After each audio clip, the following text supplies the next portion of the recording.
ఓం శ్రీ గురుభ్యో నమ. ఓం శ్రీ మాత్రే నమ. దేవగురువైన బృహస్పతి జూన్ 2వ తారీఖు రాత్రి 1:50 తన సొంత నక్షత్రమైన పునరసు నక్షత్రంలో ఉచ్చస్థానమైన కర్కాటక రాశిలోకి ప్రవేశం జరుగుతుంది. జూలై 17 వరకు కూడా కర్కాటక రాశిలో ఉండటం, జూలై 17వ తారీఖు నుంచి మళ్ళీ దేవగురువైన బృహస్పతి రవితోటి కంజంక్షన్ అయి అస్తమయం జరుగుతుంది. అంటే జూలై 17వ తారీఖున రాత్రి 7:17 వరకు కూడా అస్తమయం లేకుండా గురువు తన సొంత నక్షత్రమైన కర్కాటక రాశిలో ఉండటం వల్ల మేషాది ద్వాదశ రాశుల వాళ్ళకి ఎలాంటి ఫలితాలు జరగబోతున్నాయి అంటే 46 రోజుల పాటు. మళ్ళీ జూలై 17వ తారీఖున కర్కాటక రాశిలోనే గురువు ఉంటాడు, కానీ రవి గురువు యొక్క కంజంక్షన్ వల్ల కూడా ఫలితాలు మారిపోయే అవకాశం ఉంటుంది. అంటే ఈ 46 రోజుల పాటు ఏ విధంగా ఉండబోతుంది మేషాది ద్వాదశ రాశుల వాళ్ళకి? గురువు ధనకారకుడు, సంతానకారకుడు, యశస్కారకుడు, కీర్తి, విద్య, ఉద్యోగము, గౌరవ మర్యాదలు, అలానే ప్రతి విషయంలో కూడా మనం గురుబలం కావాలనుకుంటాం. మనం వివాహాది సంబంధాల విషయాల్లో కానీ గోచారరీత్యా అంటే గురుబలం అనేది బాగా ఉంటే మనకు అన్ని పనులన్నీ కూడా సర్వత్రా విజయం లభించే అవకాశం ఎక్కువ ఉంటుంది. అందులో ధనకారకుడు, అలానే జ్యోతిష్శాస్త్ర ప్రకారంగా ద్వితీయ భావకారకుడు అవుతాడు. అంటే ధన, వాక్కు, కుటుంబానికి సంబంధించిన కారకుడు గురువు. అలానే పంచమ భావాధిపతి కూడా గురువే. భాగ్య లాభాధిపతులు, భావానికి కూడా అధిపతులు కూడా గురువే అవుతాడు ఇక్కడ. అందువల్ల జన్మజాతక ప్రకారంగా మనం గురువు ఎలా ఉన్నాడో చూడాలి. అలానే గోచారరీత్యా కూడా గురువు ఎలా ఉన్నాడు, గురువు యొక్క ఫలితాలు ఏమవుతున్నాయి, ఎలా ఉండబోతున్నాయి, ఇవన్నీ కూడా మనం చెప్పేవన్నీ కూడా గోచారరీత్యా చెప్పబడే ఫలితాలు. గోచారరీత్యా చెప్పబడే ఫలితాల్లో గురువు ఏ విధంగా ఉన్నాడో ఒక్కసారి మనం పరిశీలన చేద్దాం. సింహరాశి వారికి గురువు యొక్క బలం ఏ విధంగా ఉండబోతుంది మనం చూసుకునేటట్టయితే, సింహరాశి వారికి పంచమాధిపతి, అష్టమాధిపతి అయిన గురువు ఏదైతే వ్యయస్థానంలో ఉండటం వల్ల, కర్కాటక రాశిలో సంచారం చేయటం వల్ల ఖర్చులు నియంత్రణ చేసుకోవాలి, ఖర్చుల్ని కొంత అదుపు చేసుకోవాలి. అంటే వస్తుంది కదా అని మనం ఖర్చు పెట్టుకోవటం కాదు, ఖర్చులు నియంత్రణ చేసుకోవాలి.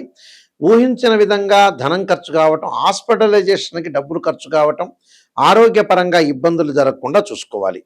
పట్టుదలకి పోయి మాట పట్టింపుకు వెళ్ళి డబ్బును ఖర్చు చేయొద్దండి. స్థాన మార్పులు, బదిలీలు జరగటం ఒకటి. అలానే సామాన్య అవసరాలకు కూడా కొన్ని అవసరాలకు కూడా రుణాలు చేసే అవకాశాలు ఉంటాయి. మిత్రులు, బంధువులతో కూడా జాయింట్ వ్యాపారం వల్ల కూడా కొంత మోసగింపబడే అవకాశాలు ఎక్కువ ఉంటాయి. గ్రామీణ కోర్టులలో మీకు అనుకూలంగా ఉండవు. కోర్టు సమస్యలు రావటం, బంధుమిత్రులతో కలహాలు రాకుండా చూసుకోండి. ఏదో విషయం మీద ఖర్చు చేస్తూ ఉంటారు మీరు.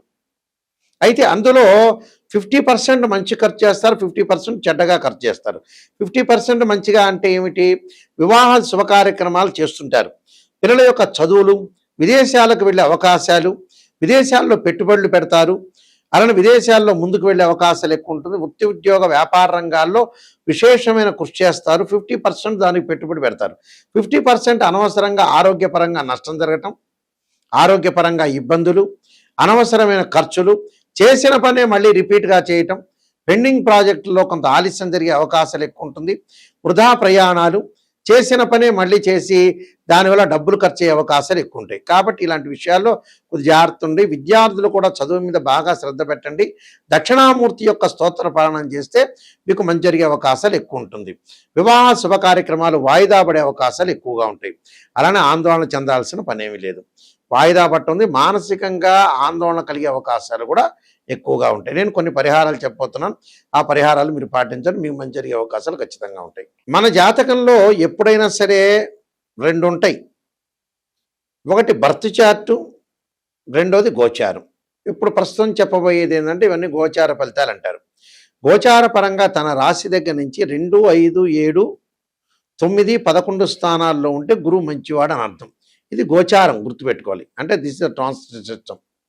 బర్త్ చార్ట్ అలా కాదు. మన బర్త్ చార్ట్లో మన జన్మజాతకాన్ని తీసుకుని మ్యాథమెటికల్ క్యాలిక్యులేషన్ వేసి బర్త్ చార్ట్లో 6, 8, 12 స్థానాల్లో గురువు ఉండకూడదు.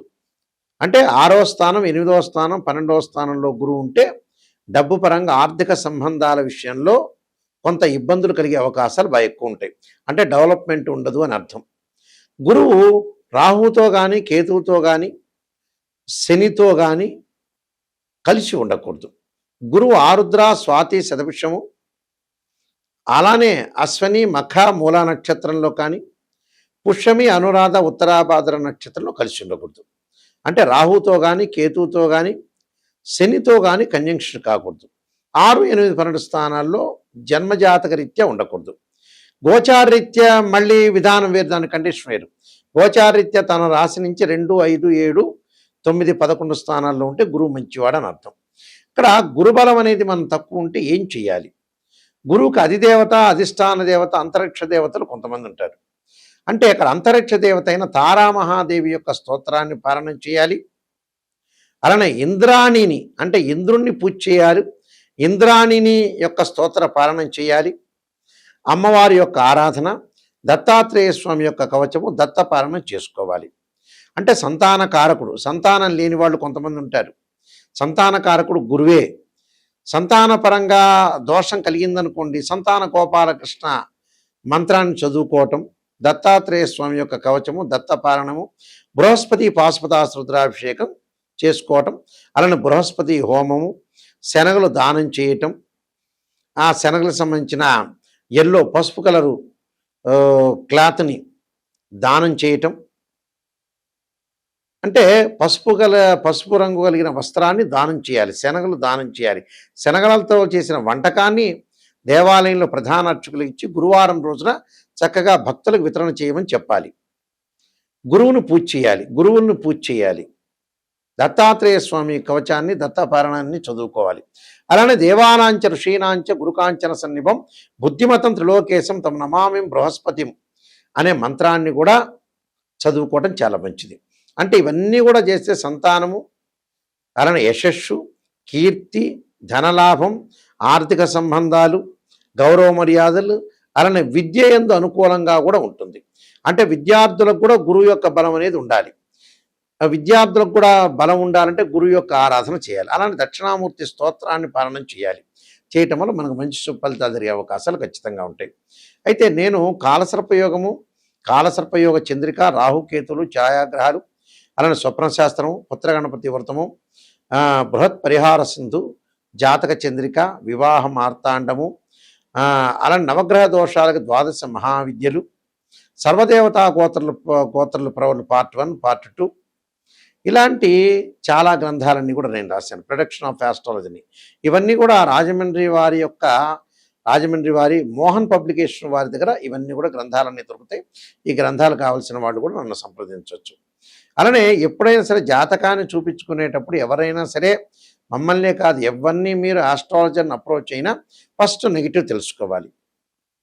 పాజిటివ్ తెలుసుకోవటం కాదు, పాజిటివ్ మీకే తెలుసు, మా దగ్గర అవసరం లేదు. నిజం చెప్పాలంటే మమ్మల్ని అప్రోచ్ అవ్వాల్సిన అవసరం లేదు. ఇన్ ఫ్యూచర్లో ఏదైనా ప్రాబ్లం జరుగుతుందా, లేదా గతంలో మళ్ళీ రిపీట్ అవుతాయి ఆ ప్రాబ్లమ్స్, ప్రజెంట్ ఇప్పుడున్నది రేపు ఉండదు, రేపు ఉన్నది ఎల్లుండి ఉండదు. జాతకాన్ని కరెక్ట్గా అనాలిసిస్ చేసుకోవాలి. 16 లగ్న కుండలు ఉంటాయి, డివిజనబుల్ చార్ట్స్. ఒక అబ్బాయికి వివాహం కాలేదు అని అంటే, అమ్మాయికి వివాహం, అబ్బాయి వివాహం కాలేదంటే రాశిచక్రము, నవాంశము, భావచక్రం, దశలు, అంతర్దశలు. వృత్తిపరంగా ప్రొఫెషనల్ అనుకూలంగా లేదా రాశిచక్రము, దశమాంశ చక్రము, భావచక్రం, దశలు, అంతర్దశలు. సంతానం కలగట్లేదా రాశిచక్రము, సప్తమాంశము, భావచక్రము, దశలు, అంతర్దశలు.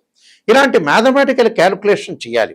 కొన్ని సందర్భాల్లో గురువు మకర రాశిలో ప్రతి వాళ్ళకి కూడా ఎవరికైనా సరే జ్యోతిష్ శాస్త్రం ప్రకారంగా గురువు 5 డిగ్రీల వరకు నీచ్ అంటారు మకర రాశిలో. అదే 5 డిగ్రీల తర్వాత పరమనీచ్ అంటారు. అంటే అక్కడ నీచ స్థానంలో ఉందే, ఉచ్చ స్థానంలో ఉందో చూసుకోవాలి. ప్రజెంట్ ఇప్పుడు కర్కాటక రాశిలో గోచారరీత్యా ఎవరికైనా సరే ఇప్పుడు పుట్టిన వాళ్ళకి కానీ, గోచారరీత్యా కానీ, భర్త చార్ట్ ప్రకారంగా కానీ గురువు కర్కాటక రాశిలో ఉచ్చ స్థానంలో ఉన్నాడు. పునర్వసు నక్షత్రంలో ఉండటం చాలా మంచిది. అయితే అందరికీ మంచిది కాదు, అందరికీ చెడ్డది కాదు. కొంతమందికి మంచిది, కొంతమందికి చెడు ఫలితాలు, కొంతమంది మిశ్రమైన ఫలితాలు వస్తాయి. కాబట్టి ఇక్కడ గురుబలం అనేది ఉందా లేదా అని చూసుకోవాలి. చూసుకొని మీరు ముందుకు వెళ్ళాలి. అలానే 16 లగ్న కుండలు అనాలిసిస్ చేసి జీవితం అనేది ఎలా ఉందో నిజాన్ని తెలుసుకోవాలి.